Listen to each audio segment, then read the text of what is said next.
there, comic friends, I'm Travis, and it's time for another edition of Monster Comics Reviews.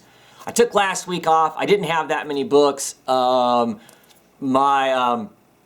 family, my kids, we're getting towards the end of the school year. Lots of events going on and whatnot that I had to go to. Kind of sucked up my time to where I would be doing videos and stuff. So last week's books, hey, they were great, I guess, or whatever.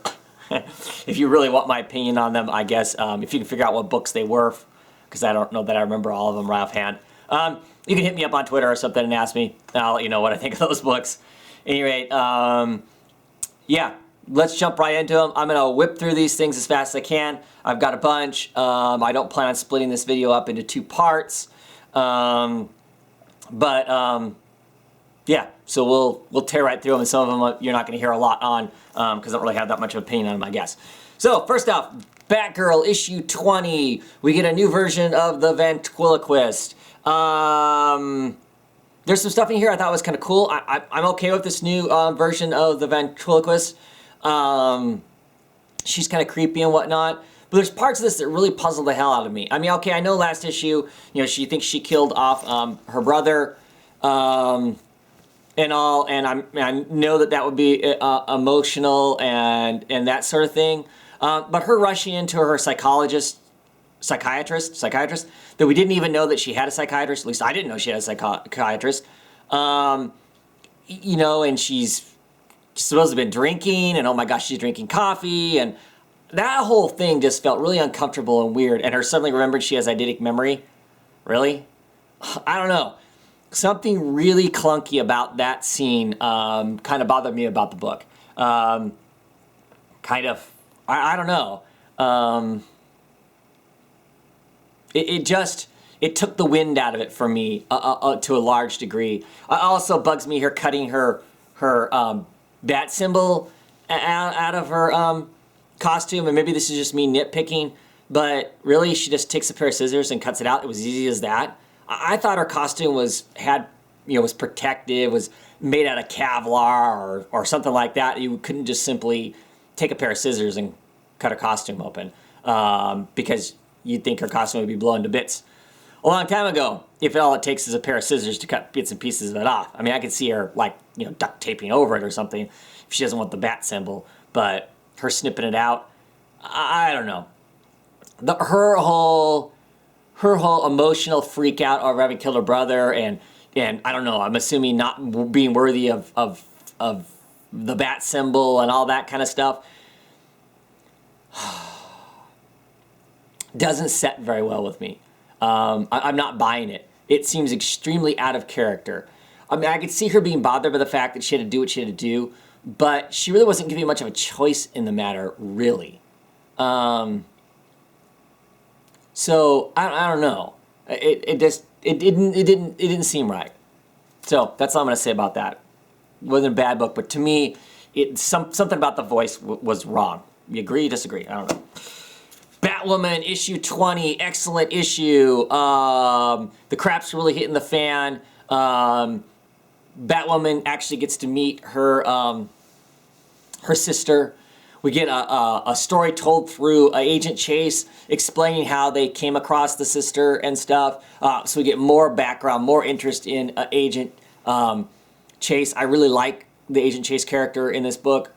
Different from other Agent Chases that I've read, but still very enjoyable in this new 52. She adds something to the story and stuff. Some interesting dilemmas here. She's being pressured into ratting out Batman.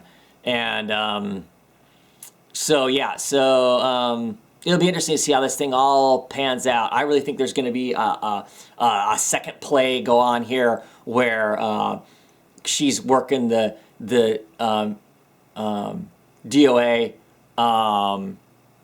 but we'll see. We'll see exactly what happens. Her family's all in on it because they bugged her. Actually put a listening device on her and stuff. So it's going to be really crazy interesting to see exactly how this pans out and how this might screw up. Oh, excuse me for the yawn. Thought I was going to make it through. Nope. But it'll be interesting to see how this plays with Kate and Maggie's relationship, because obviously it's a pretty serious stress on them. So that'll be really cool. Really interesting to see that.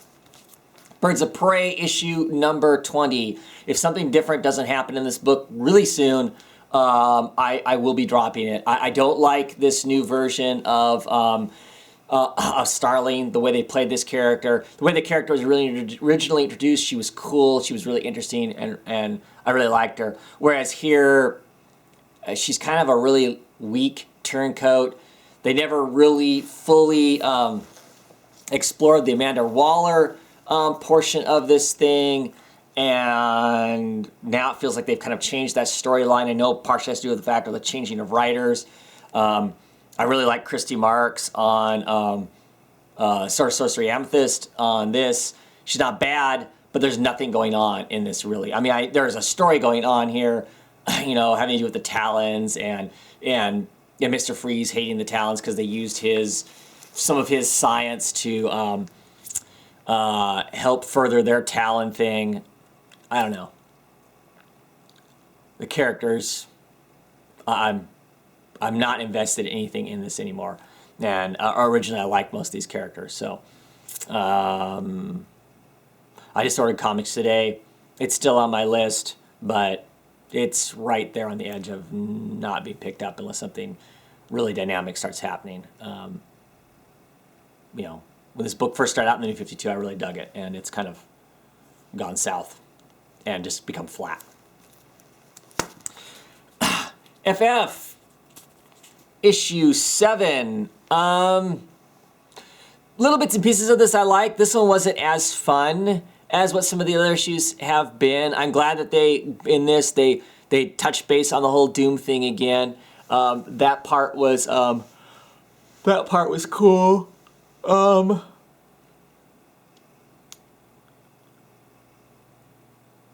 But not sure 100% what I want to say about it. It was, like I said, it wasn't as fun as what they have been. I'm still enjoying it. It just didn't have as much charm as what some of the past issues have had. But it was cool. I mean, the issue at hand was dealt with rather quickly, so we'll see what comes next. I'm more curious about that. See what comes next, because the mystery of what was going on here just kind of exposed itself and was immediately dealt with. So, JSA Liberty Files, The Whistling Skull, issue 6 of 6. Now looking at this as a whole series, I'm kind of disappointed. Really like the art in it. The art is very, very interesting. Tony Harris art. The story wasn't even bad, other than it didn't really answer anything. It tied up one little small part of a whole big plot line that this thing introduced. And this says like chapter 1 at the end of it. Best to my knowledge, there isn't any, I mean, I haven't heard of any more solicitations for any more or a chapter 2 or anything to come out of this book. And I would almost question, well, that's not true. I would get a chapter 2 if it's going to address the stuff that's going on in Japan with the Whispering Skull before this Whispering Skull and Nigel's father. That's actually the story I was more interested in, and that's the part that just is completely up in the air, didn't get addressed and whatnot. Exposes us a little more to the whole world as far as the society, the larger JSA, and how they operate. We get a small little smidgen of that. That's kind of cool too. If they were to make an ongoing of some sort using this universe, that would be pretty cool. I would be interested in that. But I thought this was kind of disappointing. The fact is they introduced a lot of story threads that are pretty obvious that they were never intending on tying up or really addressing. So the first 4 pages of the first issue, and then there's 5 or 6 pages throughout the rest of these 6 issues that are completely useless in the sense that they're never addressed in this story, and that was kind of a bummer. Red Hood and the Outlaws, issue 20. I actually really like this issue, but I like the secondary characters. I'm not just about Red Hood. I like Arsenal, and I like Starfire. And it's interesting to see them battle for their friend. And the debate, I think, is an interesting debate on, did Jason Todd really want everything wiped away? Or was he just having a moment of weakness and wanted some of that bad stuff wiped away? and that sort of thing. So interested. I'm interested to see where it goes. I'm happy so far with James Tynion's work on the book, his characterization. I'll be curious because I'm assuming it's going to happen. I'm assuming that Jason Todd's going to will get his memories back. I mean, they won't keep him this way because he's useless in this form. Curious to see how he characterizes Jason. That'll be interesting to see how that is going forward. And yeah, I'm still on board with the book. I'm enjoying it. Like I said, I like the characterization, the writing, and the dialogue, and the smoothness of the book. Actually, better than when the last writer was on it. There were parts that the last writer did that I thought were really excellent, but I like the overall flow and feel of the James Tynion on this book. So, yay for that. The Shadow, issue 13. And this is going to be our regular writer is on it, Chris Robinson. I can't remember who the artist is on it. And my issue is going to be mostly with the art.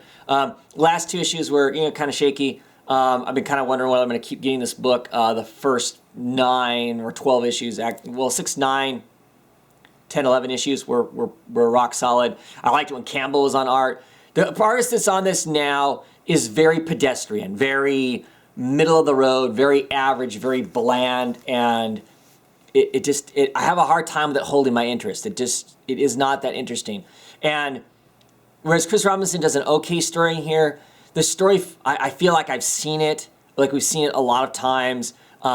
This person here is killing people, and they're killing them kind of in the fashion, or it seems to be kind of like Dante's Inferno, or the 7 Deadly Sins, or that sort of thing. One person's a glutton of food, so they were killed. One person's a glutton of lust, they're killed.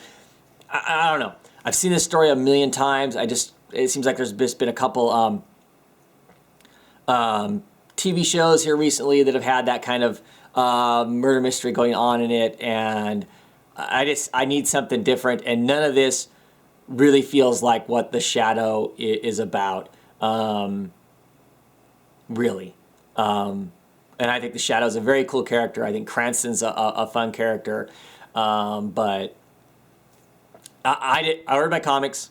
This wasn't on my pull. I took it off my pull. So I got a few more issues. If they suddenly get great again, I'll scramble to pick it up. But it's just, right now, it's pedestrian enough that it's no longer holding my interest as a $4 book. Supergirl issue 20. This was actually a really fun issue. I love the two cars together, the older and the younger. Interesting that by the end of this, we've pretty much lost Supergirl's sanctuary under the ocean because the sanctuary is the big problem. It can't decide who the real Power Girl is. I'm not real Power Girl, but the real Supergirl is. They end up picking Power Girl as being the real Supergirl, the real Kara. And is going to dispose of the other one. They end up actually having to fight and blow up the sanctuary to solve the problem. There's some great dialogue between the two of them. Comments on Power Girl's costume is pretty awesome. Yeah, I enjoy these two ladies together. I could read lots of comics with them in it. And, of course, Asura's art, I really, really like his art. It's really enjoyable. It's really easy on the eyes.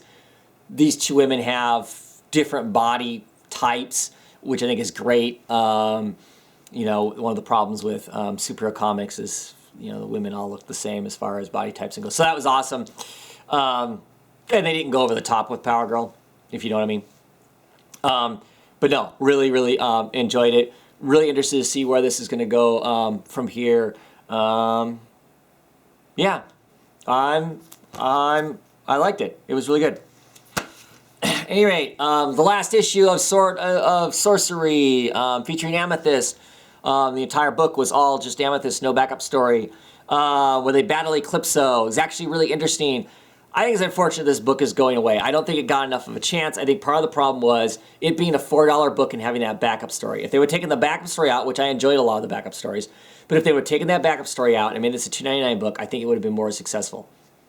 Because I think more people would have tried it. Because it's actually a really interesting book. The political machinations that were going on in it.